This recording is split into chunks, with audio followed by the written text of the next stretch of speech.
Hi, everyone. Welcome to episode 46 of the Future of Work show, where we are in conversation with thought leaders from across the world to discuss ideas that are really changing the workplace of today. A little bit of introduction. I represent an organization called Uncube, where along with my co-founder Papia, we work with several organizations across India, actually, helping design Workplace 2.0. So if you find some of the ideas from today's conversation interesting and would like to implement some of these ideas within your own organization, do reach out to us. Nothing gives us as much pleasure as building data-backed insights and helping organizations take decisions that will really build organizations of tomorrow. So with that, let me bring on our guest for today, Professor Anna Tavis. Hi, Professor Tavis. Hello, how are you? Good, and welcome back to the show. Delighted to be here. It's always a pleasure. So a little bit of introduction to Professor Tavis. Professor Tavis is a professor at NYU. She also is the academic director of the Human Capital Management Group. She's the author of a book that we're going to discuss today, Humans at Work, because that's a book all about what does it take to build leadership and organizations in a distributed and digital environment. So, what could be more topical than that? Professor Tavis comes back on our show after about a year when we'd invited her to discuss an HBR article which she had co-authored with Professor Peter Capelli of the Wharton School. And that was an article that had changed a lot of people's perspectives around performance management, the performance management revolution. So, Professor Tavis, I'm always delighted to have this opportunity to have, conversations with you, understand all that you're seeing from your vantage point, both in academia and with the number of organizations that you're working with, so that we can explore and understand, what organizations of tomorrow are going to look like. Yes, and what a year it has been, Dr. Shalini. It's been a year where a lot of things changed in the workplace, and I think we have a lot to discuss. So I'm really looking forward to this conversation. So, I'm going to take up what you just said, that what an interesting time the last 2 years have been, because that's true. We haven't seen a time like this in a very, very long time. And I know, and I've seen some of your interviews, I've read parts of your book, and you situate all of this in the historical context. So I'm going to understand a little bit from you around, where are we in April 2022? Because our own ideas around the workplace have shifted so dramatically every few months. So, right from maybe 2 years back when there was almost a surprise that, wow, we can actually get so much done remotely. And I do remember that in the early months of the pandemic, I think for most people, there were huge psychological barriers that had been broken. So, right from there to what we've seen emerge as a far more complex picture of both how people's expectations have shifted and how organizational plans are developing. So, with that, I'd love to understand from you, where do you see we're at in the conversation around the future workplace, April 2022? This is an excellent and very timely conversation to have because we are still at the point of transition. We can't say that we've figured it all out and organizations, the majority of the organizations know exactly what they need to be doing. We certainly have a lot more data given the 2+ years of experience of experimenting with remote working and different types of modalities of working. However, the data are still coming in. The situation remains to be fluid, even though we know that some things have become certain, and we will talk about that. But we also are looking at a broad range of options for companies that we have not even considered before. So if you were to point out where exactly we are at this moment, I would say we know we have a lot of options. We tried many of them, and that's an exciting place to be. However, we still have not quite figured out what the best modality will be for different organizations, different demographic groups, and even personality types. And I hope that we will dive into this to explore what the options might be and where we will end up in the long run. That's so well said, Professor Tavis, because that's what even I'm seeing. There's just so much fluidity in people's ideas around the future organization. In fact, every few weeks, I see a little bit of a shift either one way or the other. Either, towards let's just continue with the distributed form of work, or leaders starting to say, oh, okay, it's been long enough. Now let's come back in some form. So it's really interesting to see how this conversation is moving ahead. Now, I want to make sure that we cover many of the ideas from your book. So I'm just going to bring on some of the slides that you had sent me. Great. So, I picked out in one of the chapters where I talk about the workplace. This particular quote by the founders of Liquid Space. Liquid Space is one of the many startups that I talked to, explored, that popped up in this kind of remote working. And they have a broad network of locations in the US, and I think they're just beginning to expand globally. But what they pointed out to, that work from home was an immediate and actually very efficient solutions for a lot of organizations. However, we have moved from there, and we can discuss the reasons why work from home is only one of the options. We're not saying that we abandoned working from home. In fact, most of us on this call are probably at the moment working from home, right? However, we have to be considered for the long run for sustainability of effort, productivity, psychological safety, and many other reasons. We need to be considering all of the options that are available to us. That's why they're throwing in this phrase, work from anywhere will win the decade, or maybe even the century. We will see how this will be shaking out in the very end. But I think it's a very good place for us to start the discussion. Yeah, yeah. Professor Tavis, what are your thoughts around, as you say in this slide, that people want their homes back, but they also want to see their colleagues again? And that's a Right. sentiment that we've heard, from a lot of people. And yet, as you say, they don't want the long daily commute and monotonous routine that a full time return to the old office entails. Could you speak a little bit to this trend? Yes, that's exactly it. Despite the celebration of working from home, which initially was kind of the mainstream ideology around where we're going to end up, when we actually started looking at data that we will review, we found out that for a lot of people, home became work. It wasn't just the comfort of working remotely and not having to commute, even though there are quite a few people who want to have that boundary and separation between the commute and home. A lot of people were missing that particular time frame when they could listen to their podcasts. They could, if the commute wasn't too strenuous or too long. But what also happened, as we all experienced, the home was lost, and there was a price to pay for that. We've seen, a lot of mental health issues.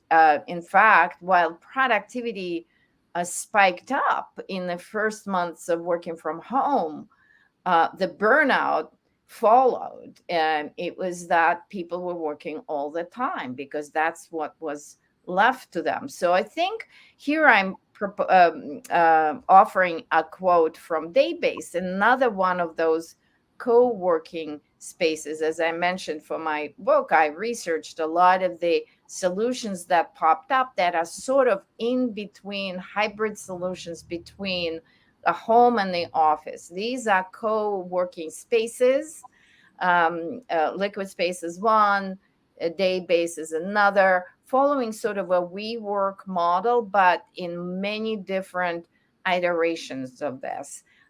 This particular one is reclaiming, as you know, what happened. A lot of the shops closed, right? There have been all around where I live in New York City. There are a lot of big shops that just have empty storefronts.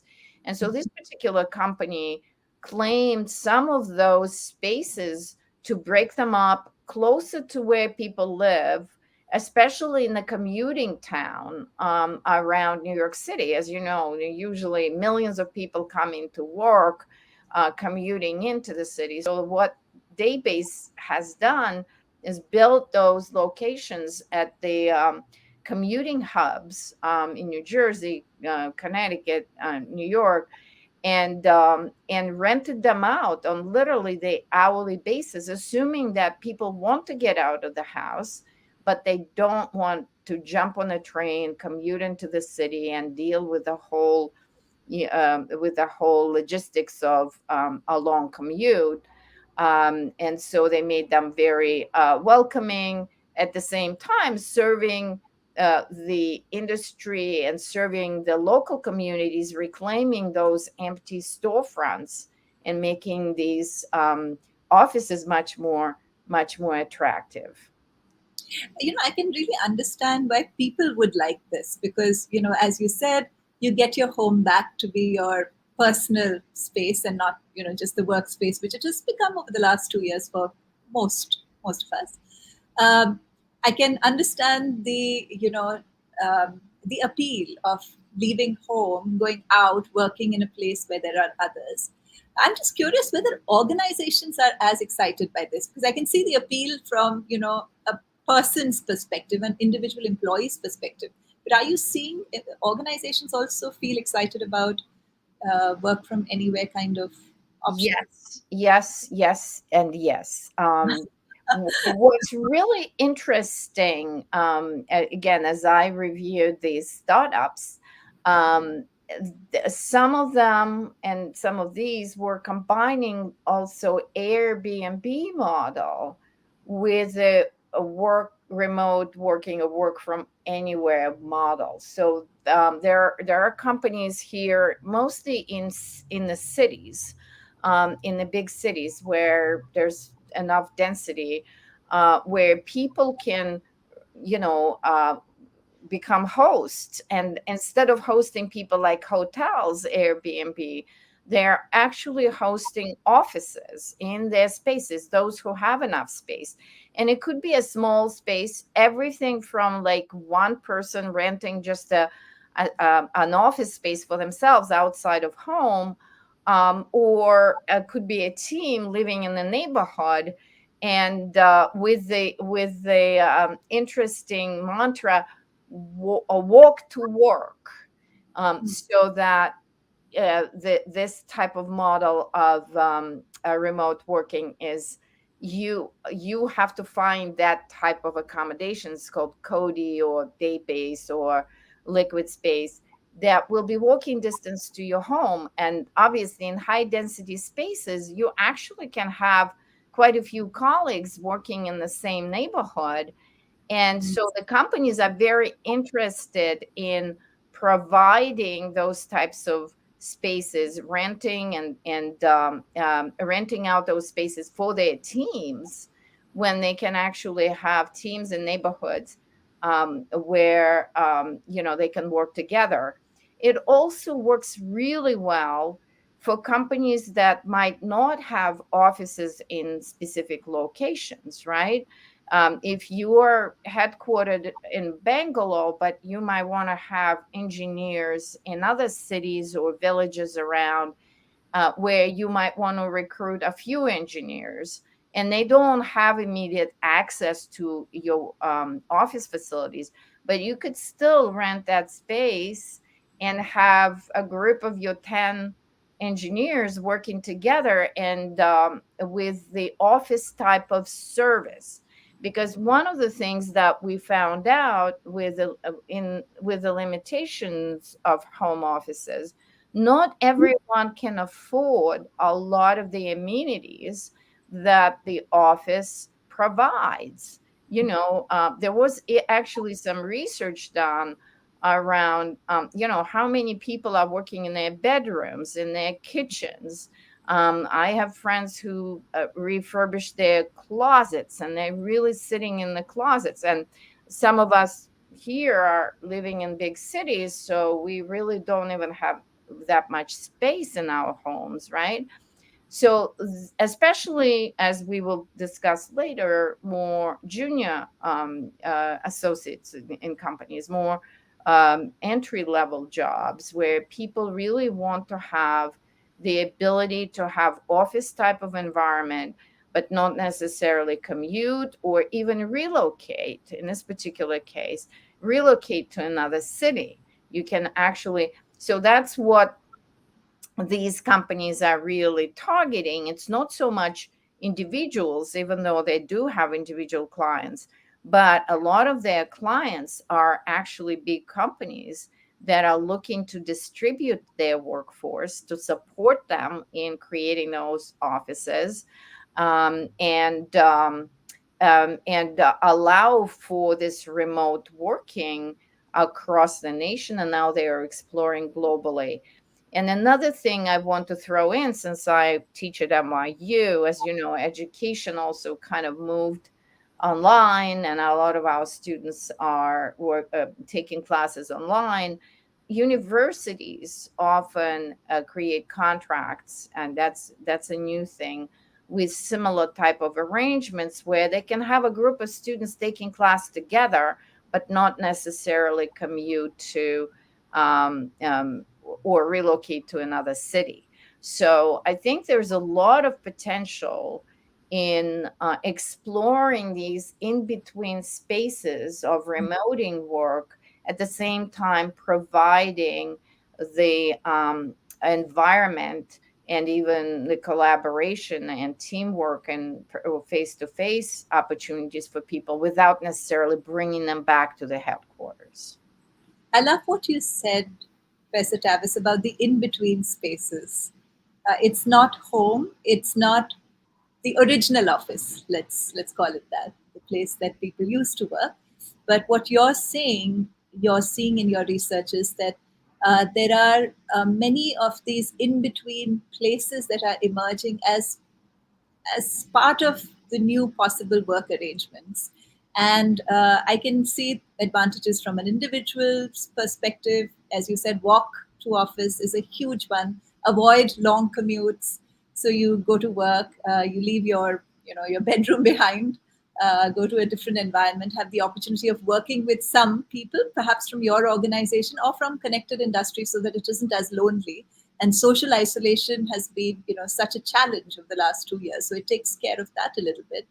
And I hear you say that organizations have also are also considering this, and many of them, because it allows them to perhaps build connections amongst their people, while not requiring them to necessarily come back to the old office. Can I ask you, what are you seeing, Professor Davis? Is that a popular option? Like, are many organizations considering uh, going back to the pre-pandemic workplace? If you're asking kind of return to the headquarters Yeah. question, um, it depends on the industry. It depends on the industry. It depends on location. And I don't think you will be surprised to hear that companies that are more technologically equipped, and companies, primarily technology companies, they, they are a lot more comfortable culturally and by the nature of their work, to maintain that remote working environment. But there are multiple considerations that companies are taking into account when they make those decisions. One of them, I would say, and why some of the companies are requiring their workers to come back, and I'm thinking specifically of financial services, for example. I'm in this global hub here in New York City, and a lot of it has to do with cybersecurity. Because as we all know, that's number probably one of the highest priorities for companies today. Cybersecurity became the largest industrial risk, et cetera. And obviously, if you are in companies in the industry that is specifically targeted for and vulnerable to these, and has a lot of information that has to be protected, I think companies feel a lot more secure when this type of work is done on the premises, and there's a lot more services and controls and filters, and restrictions to how the information flows. So that's one of the, I think, consideration I can see. So imagine having to provide this type of security not only on your device, but in general in so many different locations if people are working from home, right? So that those are some of the considerations. But even in technology companies, I always point out that irony that, again, I'm looking at our market. We all, kind of started paying specific attention to where we are. But in New York City, the largest commercial real estate transactions over the pandemic were by technology companies buying huge chunks of commercial real estate for themselves. So you think, what is the point, right? On the one hand, they're letting their people working from home. On the other, Google is, all of the top technology companies are represented here in the city. But what they're buying are these signature historical buildings that are amazing landmarks, and they're retrofitting them for very different environments. They are making those offices so cool from the technology perspective, from the experience perspective. And my theory of the case is the reason they're doing it is not to bring their people back and put them back in the cubicle, right? They're building those, they're acquiring these spaces because they're going to create incredible experiential workplaces where they will have they introduce nature. They have designers working on all sorts of environments where people will feel almost like in the metaverse, right? So I think what we're going to see, it's not that there's going to be less office space, but office space is going to, first of all, be a lot more distributed, and secondly, will be seen as a place to experience teamwork, to experience creativity, to experience innovation, transactional work, or some deep thinking that needs to happen in the privacy of your home that can still stay home. That's why it's not never going to be 100% in the office, right? But there is something very culturally important, that transition that's happening right now, that we are going to see the rethinking of the office. And that's where, and I know I'm speaking too long, but that's where, when people are saying return to the office, no one wants to return to the office. What they don't understand and what they don't factor in, that the office is not going to stay static.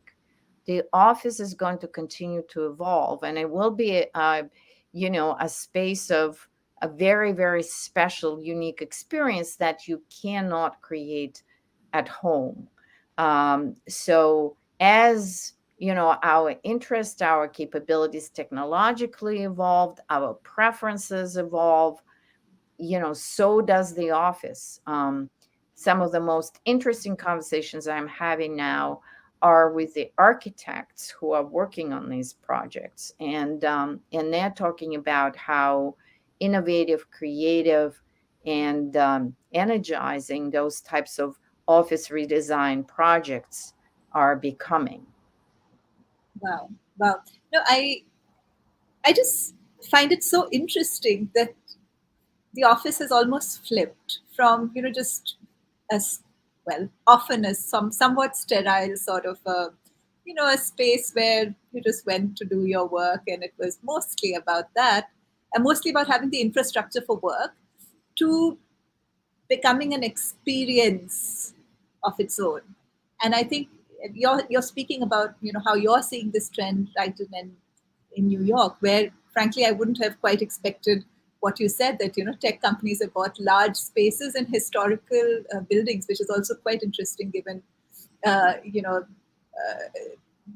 how futuristic we imagine their offices will be. So it's interesting that the move to office is so much now an experience of creativity, innovation, fresh thinking, and it isn't the office as the people left it 2 years back. It's a new experience, which brings me actually to a challenge which I've heard many leaders speak about, in perhaps organizations which are thinking of bringing back people to the way work used to be. And there are some organizations which are considering that, at least here in India.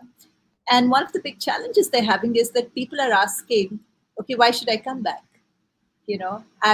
I've worked just as well for the last 2 years. I've sort of gotten into the rhythm of managing my life from home.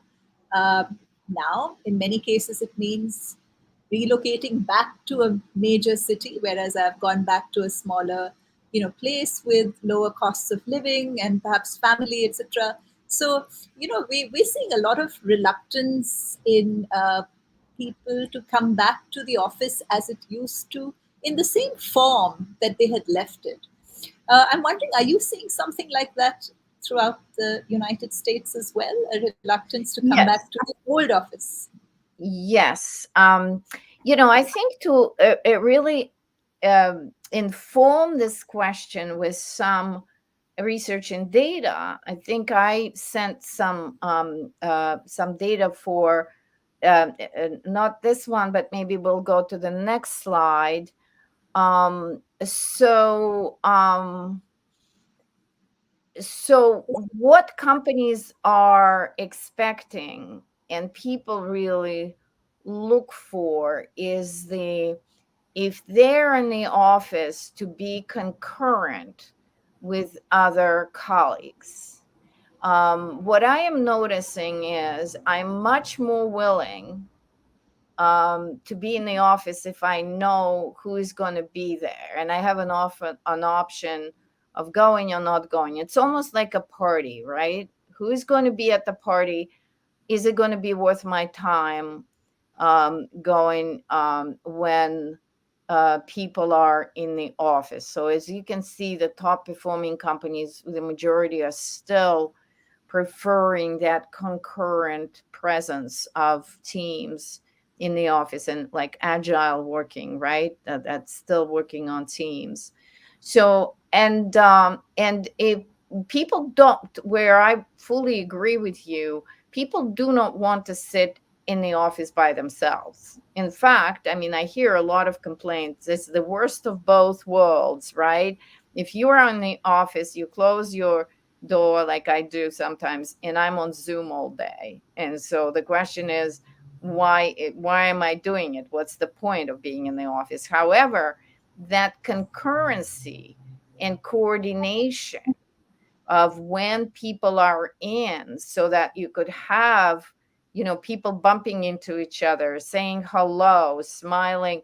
We still wear masks in my office, but waving and being present. I think that's what I am noticing, that people are a lot more willing to go in when they know there will be colleagues in the office and they can actually connect. So that's one area. The other, what you brought up, is the question of the cities, the future of the cities, right? And I think I'm a big advocate for the cities. I lived most of my life in very big cities, and I think there is a lot to be said about talent density. Um, the majority of younger professionals tend to want to be in much more dense environments. I think we need to, just like the workplace, we need to reimagine cities. We need to reimagine our transportation systems. We need to, again, allow people to walk to work. And think about, the commute being reasonable. That's why these types of in between working workplace satellites are emerging, right?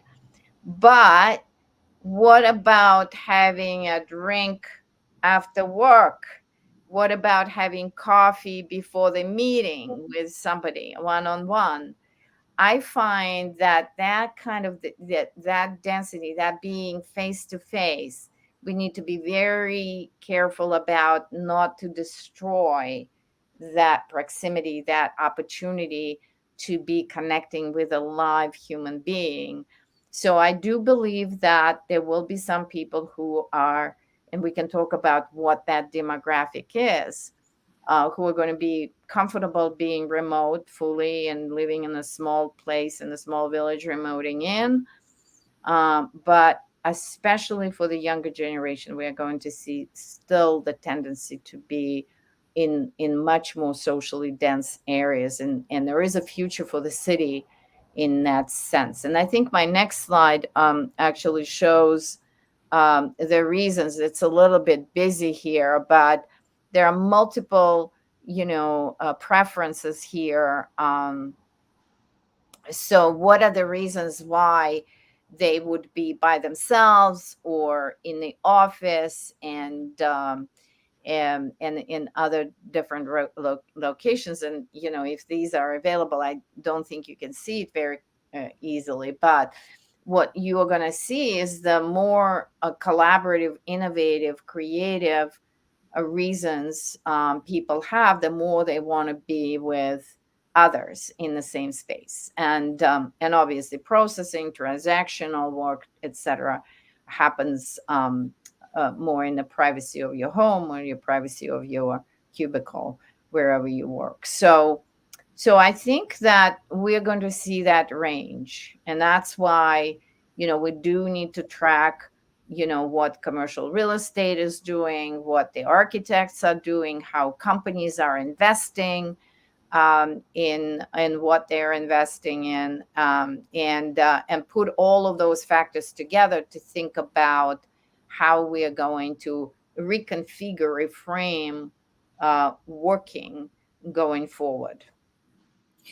Professor Tavis, how do I interpret this slide? So, would this suggest, for instance, that um, you know, for an average person in an average, I know nothing is average, so all of this is a Yeah. fairy tale, that there are likely to be three modes of working from a corporate sort of office, which is an experience.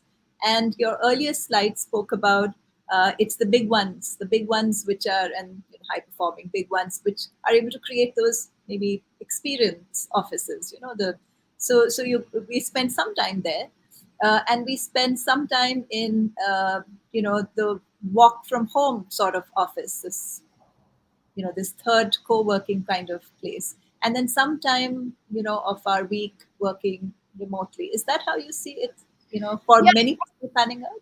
Yeah, I think the work is going to be fluid, depending on what kind of work needs to be done. And I think so. There's no one place for all types of work, which the office used to be, right?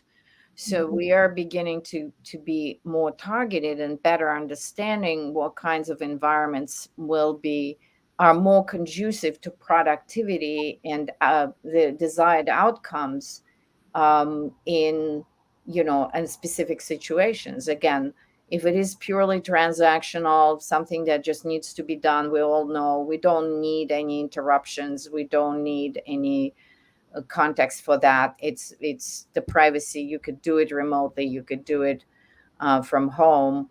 But if you are working on something new and building that culture, building that new product and new service, including considerations for user experience, customer experience, employee experience for HR professionals, it's probably better to do your design thinking session in person.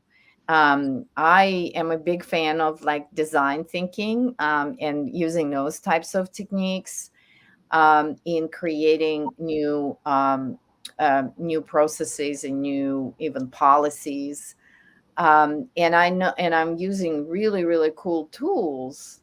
But what's missing is that excitement when you bring people in the room and like people bump into each other, and that kind of the emotional cloud that that particular creative process creates Yeah. um, is kind of missing. Everyone is excited about technology, looking and but it's mostly intellectual, and people are, oh, isn't that cool what the technology can do.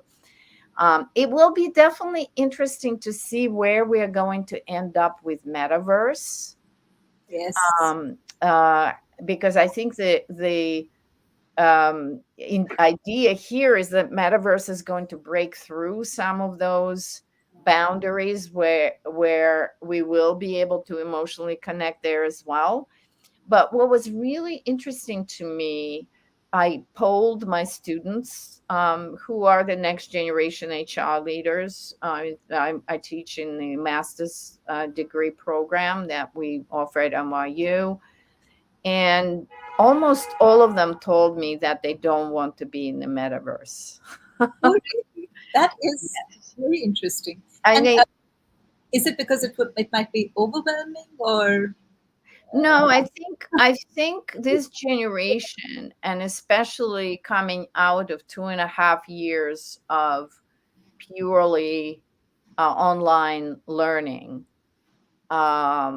they are very jaded, very tired of this type of modality. I think remote sort of failed us in a big way is in education, especially earlier education, because what we are finding, there are significant gaps.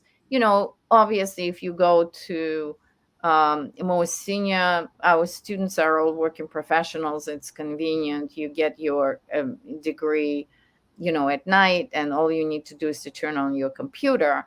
But at the same time, I see this in the students, the huge hunger for being together in a room. They even willing to relocate, commute. At the end of the day, all of our classes are at night, but students want to be in person, and for them to think about, they are curious about the technology, etc., but they still want to be to have that in-person experience. And again, that's also, I think, generational. so I'm going to go back a slide, and then we're going to take Yeah. some of the comments and questions. Um, I think this one. So I'd Yes. love to hear your insights into how do you see organizations across this entire spread. Yes. So I think this was created at the time when people were kind of thinking about returning to the office and still not sure about the status of the virus, right? And we still see these waves of different variants coming through, and but the majority are vaccinated, and there's mandatory vaccination requirements, etc. So, but using this dial as a principle to think about to what extent your company can create the options that either portfolio or the dial. And when you can dial up and dial down, when you can dial up, everyone needs to be in the office. It's a planning time. We need to create, next year plans, etc. Or, work on a new product and service. A new client came in. Let's have a brainstorming session around how we're going to service that account. You have to be able to dial all the way to 6, right? All the way to open, come into the office. We created this amazing space that will allow us to, at the same time, you should be able to dial back to number one, right? Today's, everyone is working on their projects. Everyone knows what they're doing further along on the project execution.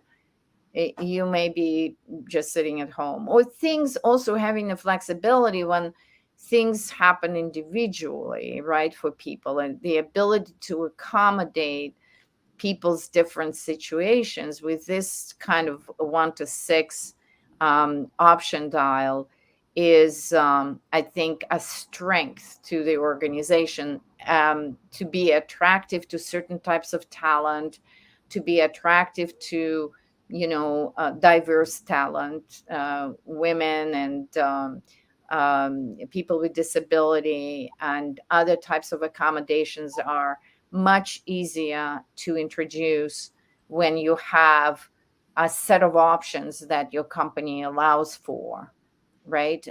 This was created for the opening specifically, but I said that you can definitely modify and say you could have all of these different options for yourself, and maybe have a description around what that means to your specific company. Again, with, let's say, using this chart, fully remote and fully on site, and then these in between options. I think it's a very important idea. The idea of, even within an organization, not getting completely stuck with only one format for working, but having opportunities which could vary by role, by personal preference, but also by what stage of you know project or work you're at, so that or even COVID, perhaps it, future waves aren't entirely ruled out either. So it's a pretty important idea that organizations and therefore leaders build skills to work in many different forms, and we're going to just come to that in a minute. But I have one more clarifying question, which is Yep. on this slide. So when you say, and I'm going to just take one example, when you say that 31% of top performing companies would like 60 to 79% of their staff to work concurrently. Does this mean concurrently for a few days a week, or does this mean like forever, 5 days a week? Not all the time. It doesn't mean that all 5 days a week people are going to be in the office, everyone, right? What it means is that there will be times when companies would want people to be together, and they have to be specific. And top performing is because that's how they plan. They're making their investments in their offices. They're making policies clear around how their expectations of the remote work, and calling people back to the office at least some of the time, I think, is going to be the preferred policy for most companies. Right. Not, but and concurrent. I think that concurrent is the key here, which means, as we discussed before, there's no point of shifts. Like you, Dr. Shalini, come to the office on Mondays, and I come to the office on Tuesdays. What's the point, right? That type of arrangement doesn't make sense. The arrangement where we say on Wednesdays everyone is in the office, which means people will have a chance to collaborate across silos. People will see new members of the team coming in person and welcome them, et cetera, et cetera. But it's only one day a week. That's concurrent, right? And then, and in those types of arrangements, even if your commute is long, but you're only doing it once or twice a week, that becomes a lot more doable than having to do this type of commute, for 5 days a week. And that's the feedback I'm hearing most of the time. People come to the office, they're excited. I'm seeing it in my own work environment, but they tell me, I can't imagine doing it 5 days a week. I'm happy to be here on Wednesdays, but I'm not going to be here on Friday. That's for sure. That's a huge shift. And last year we had Professor Nicholas Bloom from Stanford also join us in a conversation around hybrid.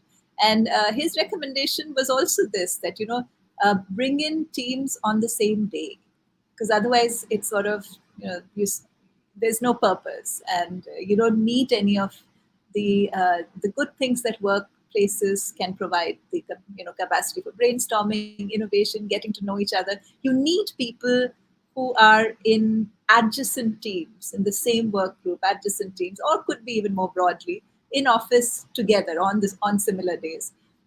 And yet, I also like what you said. This whole piece of how employee preferences and all of us, have changed. That uh, we might be okay with doing long commutes sometimes because of the payoff in terms of getting to know people, the vibrancy of the experience office, but the expectation has shifted that that shouldn't be what we have to do every day. So that's Exactly. fine. So I'm going to read some of the comments. Vijay, hi. A lot more goes around remote offices or work from home, given the privacy of data, infra logistics, security, professionalism of the work environment. Of course, there are various tools to manage remote work. Challenges do exist due to behavioral and cultural elements. And here comes metaverse. Where are we finally heading? Is not so sure. Any comments? Thanks, Vijay, for joining us. I think I seem to have asked your question for you, because Professor Tavis just spent quite some time explaining, which is a great question. Arpita, hi Arpita, and thanks for joining. Arpita says, in hybrid mode, we expect to see changes in participation of people with disabilities, physical in the workforce, especially talking about developing countries. It would be great if you can share any relevant cases. And I'm going to bring this back to a point you spoke about, Professor Tavis, that you know there's a lot of research that it is minorities who there's a higher preference for flexibility in minorities, and that includes women. It also includes people with disabilities, includes you know sexual orientations, so, and racially as well. A lot of the data I'm referring to is based on US data. So how do you see you know one very real challenge, the fact that there is always this danger of bias, because managers, we also know from actually Professor Bloom's study itself that you know if you're present in person, and people who get more face time, unless they're trained otherwise, likely to get more mentoring, more coaching, more promotion opportunities. So how will all of this play into diversity interventions across organizations? What's really interesting is a remote introduces another category of diversity. People who come to the office and people who are remote, right? That's also going to be a differentiator. So remote employees versus on-site employees, and tracking the inclusion of those who are remote, right? That's going to be that's going to be an issue. I think that there are a lot of opportunities here. It again, I would not just make conclusions right now. I think we need to be doing a lot more research in the remote versus on-site space, because I see the pros and cons. I see the winners and losers in every situation. The diversity for example, accessibility is definitely becomes a huge multiplier. The fact that people who have less access, whether for physical disabilities or even other types of disabilities that could be um, that could be helped with technologies. For example, I've worked on Wall Street prior to the academia, and we specifically hired people with visual impairments and people who couldn't see, etc. And the technology that's now available for those people is incredible. So they basically, there's no reason for people not to be included just because they do not have 100% eyesight, which used to be a complete a complete negative in terms of any sort of career or even educational prospects. So we're seeing technologies bridging those gaps, creating accessibility, creating a lot more opportunities for inclusion, and obviously accommodation that the companies need to absolutely provide for different purposes. However, I also see a lot more, at least would be very cautious about creating silos and um, biases, because people just don't come in contact with, for example, different demographic. Let's take age, because we think about visible, differentiators. But if you take age, more older older employees, older workers tend to be in more senior jobs, right? And if I don't run into a group of younger associates in the cafeteria, for example, and I'm only on Zoom calls with senior executives all day, and I don't, unless there's a Zoom call scheduled for reverse mentoring or whatever. So I see opportunities to kind of for both, and we need to definitely develop awareness around these potential dangers and enhance what we can, at the same time bridge the gap that being remote might create. And I'm particularly concerned in that case with demographic and age differences. That's such an important point. And actually, it's connected to a question I'm going to ask by Sumit Singla, who asks, irrespective of whether work happens in the office or remotely, what are your thoughts about how leaders need to shapeshift to stay relevant? I'm going to connect this question with, uh, you mentioned, the being conscious of things you didn't need to be conscious of earlier, right? Because these challenges didn't exist. Um, the possibility of almost living in separate worlds, as you said, could be by age, could be by other, demographic considerations. So that you also spoke about, this whole piece of dialing up this way or dialing back, and therefore, in a sense, becoming multimodal as a leader, being able to operate not just, not just if you're fully remote or not just if you're fully in the office, but in many different ways, be able to lead in many different work arrangements. How do you see, the leadership task itself shifting in the new Yeah, work? I think you said it very well. The leaders have to be a lot more aware and conscious. First of all, about what it takes to lead people.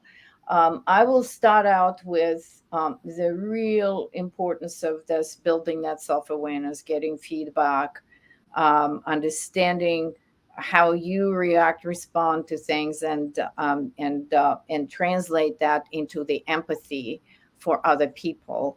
But again, if there are so many differences between where you are, usually as a leader, in a much more comfortable both physical and social space, and in the status, in your own status in your organization, vis-a-vis people who are newly coming in, there's got to be special arrangements made for you to be open to and have access to these diverse experiences of people who are working for you. What comes to mind is, for example, open door policy. Let's say I'm a professor, I have a lot of students, and on Thursdays I have open door policies. And it used to be that the students could just drop in. Now it's an effort. You have to make arrangements, you have to set up Zoom, etc. So that kind of serendipity, where people can know that they can always drop in on Thursdays, is gone. That spontaneity, right? So how do we bridge that gap? The other thing I think we would see is, thinking about introverted versus extroverted leaders. We have mostly extroverted leaders. That's we kind of self-select into leadership roles. But I could see how extroverted, and I see it over and over again in Zoom calls, how extroverted leaders continue to dominate, right? And it's so much harder to break through and make a point. It's not easy in the physical meeting, but it's even almost impossible in the technologically enabled meeting where you have a video of the leader speaking, etc. So I think for leadership, we really, and that's where your role is so important, Dr. Shalini, because I know you work on that, really develop new training, new assessments, new coaching approaches to how to lead in those types of environment, especially with an eye on inclusion. Yeah, I agree because I think it's just so easy to go wrong here, and this is a challenge not just about the hybrid workplace, but it's a challenge just because of the way communication flows. It's far easier for us to live in parallel worlds which don't intersect, thanks to technology. And like the example you gave, if you are introverted, you might have a higher propensity to sign up for more flexibility because that suits your personality type. Yet it also then requires leaders to be conscious of the fact that when I'm conducting a meeting, uh, is everyone actually getting a chance to speak? And that sensitivity is important. Otherwise, people who are introverts, for instance, or minorities of many different kinds, sort of the gap just increases. So Yes. it's just very interesting. I'm going to take a couple of more questions because I realize we just have 3 more minutes. Vijay asks, how do you measure employee engagement in a remote environment? What are the key drivers or measures? Is there a difference, Professor Tavis, in employee engagement and how you measure it? Yes, I think we kind of moving away from pure engagement to experience, right? In terms of what we are trying to understand, because engagement that we can measure, there are all sorts of electronic means of knowing whether people are online and working, and most companies have those monitoring tools. So that could be a proxy for a lot of companies. That will be a proxy of being online. Obviously there are lots of ethical considerations of whether, that's another aspect of working from home, of surveillance. Our companies setting up surveillance mechanisms for not only for you, whether you're working or not, but also have an into your house. How many of us would like to be seen, with sometimes we can put the background, a different background in, but we know a lot of situations where people just feel uncomfortable, where their children are coming in, their partners are passing by, and there's lots of activity that's happening that is totally private to people, right? So in terms of kind of having that electronic connection and understanding engagement from the purely participation point of view, that's one level. And I think that's should be really considered very carefully from the point of view of ethics. The other one is, the productivity. What are judging people by the outcomes? What are they delivering? And being less focused on when and how. I think that's where we're moving, right? It's about the output, and set up, goals, achievable goals for people, as well as allowing them space to be creative, and measuring outcomes. That's easy. And then it comes to experience. There are lots of amazing tools right now, And I think that's where we're going, both from self-reporting to other and what we call ambient data based on how people talk about it. There are all sorts of town halls and type of social networks internal to companies, Slack channels, etc., where we can gather that information about engagement without actually directly asking people or monitoring them. Yeah. No, that's great. In fact, we had a guest who spoke about this as digital exhaust, and how digital exhaust itself had so many clues around engagement, around what's actually going on, who's talking to whom, how social capital is evolving, and so much else. Now I realize we are at our so. Professor Tavis, any last words for people, the average employee who might be working in a hybrid workplace? Any advice for them on how they can thrive in such environments? Yeah, I think if you are new to the organization, I would be very carefully watching where the culture is moving. There are a lot of moving parts, as we all agreed on this call. If you really want to build a career in a company, build relationships. And for different people, some might be more comfortable being purely online. Others would really want to have that cup of coffee or a drink or whatever you were doing with a colleague. And that's where I think we are going to see a lot of differentiation, and we'll be carefully watching for whether remote workers are going to be left behind in terms of promotion, in terms of job success, in terms of getting into projects, becoming visible for the senior management as well as the teammates, etc. So be very, very careful. I assume there are lots of purely technical jobs, but that will not make any difference. However, if you want to grow in the organization, we are still going to be prioritizing people who we know. Wow, that's great advice, Professor Tavis. Build relationships, even if your job, is a technology job and could potentially happen entirely remotely. But be conscious of that. Be conscious of cultural cues. Build connections within organizations, because everything is fluid, and we do know from data that at this point, FaceTime does matter, and it impacts exactly. Yeah. And FaceTime, not on your phone, but FaceTime, face-to-face time. Right. Exactly. The FaceTime before FaceTime. Thank you, Professor Tavis. It is always such a pleasure to speak to you. It's always so insightful, and I just learn so much with every conversation. So thank you so much for joining us on this Thank you. It was a lot of fun. Thank you. Thank you. So with that, we come to an end of our conversation today. If you liked our conversation, please share it with others on your wall. We are trying to get some of these ideas out into the world, because we do think that not enough people, employees, leaders, organizations, really understand the nuances of what the future workplace is really going to require from us. So I hope you enjoyed the 1 hour of discussion we had today. Feel free to share this on your wall, comment, like, share with others in your organization. Invite them to hear some of this conversation if you think it'll be helpful. And do reach out to us if you think we can be of help in any way as you design Workplace 2.0. So with that, thank you very much. Thank you.